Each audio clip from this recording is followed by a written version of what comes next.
ঘৰৰ ওচৰতে বিয়া এখন হৈ আছে আৰু বিয়াখনত আপোনাৰ বেংক পাৰ্টি আহিছে আৰু বেণ্ডটো বৰ ধুনীয়া বজাই আছে আৰু আপোনালোকক দেখাবলৈ চেষ্টা কৰিম আৰু এজন কীবোৰ্ডত আছে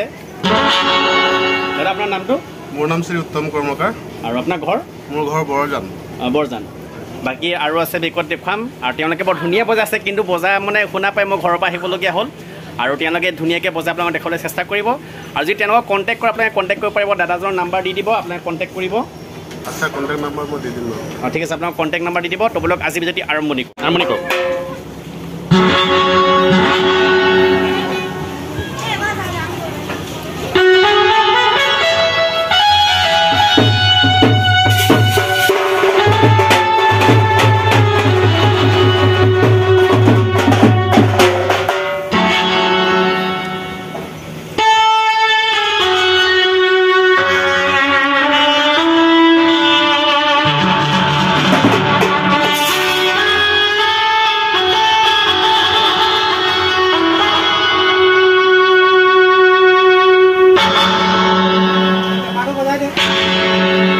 দেখা পাইছে এইফালে এজন আছে আপোনাৰ নামটো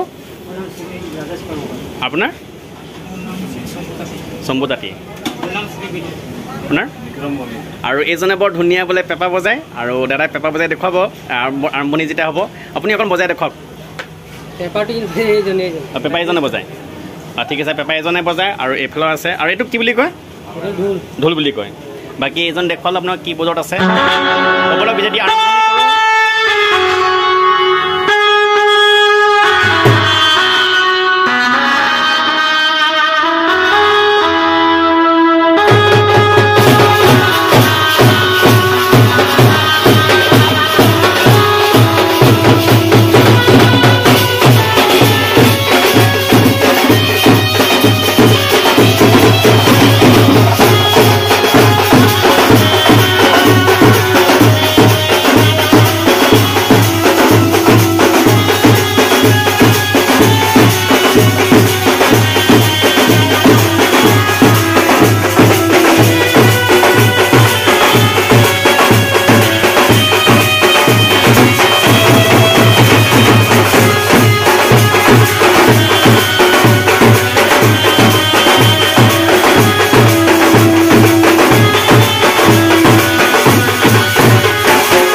শুনা পালে পেপা মাতো শুনা পালে আৰু দাদাজনৰ যিটো কণ্টেক্ট নাম্বাৰ মোৰ ডেছক্ৰিপশ্যনত থাকিব আপোনালোকে কণ্টেক্ট কৰিব আৰু বৰ ধুনীয়া বেণ্ড পাৰ্টি হয় আৰু আপোনালোকে মানে কি পাই যাব আৰু যদি কোনোবাই মোৰ থ্ৰুৱেদি যায় তো অকণমান কম বেছটো হ'বই তো ঠিক আছে ডেছক্ৰিপশ্যনৰ নাম্বাৰ থাকিব আপোনালোকে যোগাযোগ কৰিব আৰু যদি চাই কেনেকুৱা লাগিল কমেণ্ট কৰি জনাব আৰু যদি ভাল লাগিছে লাইক কমেণ্ট শ্বেয়াৰ ছাবস্ক্ৰাইব যদি কৰা নাই কৰি দিব তো আজিলৈ ভিডিঅ' এৰিছোঁ জয় অসম।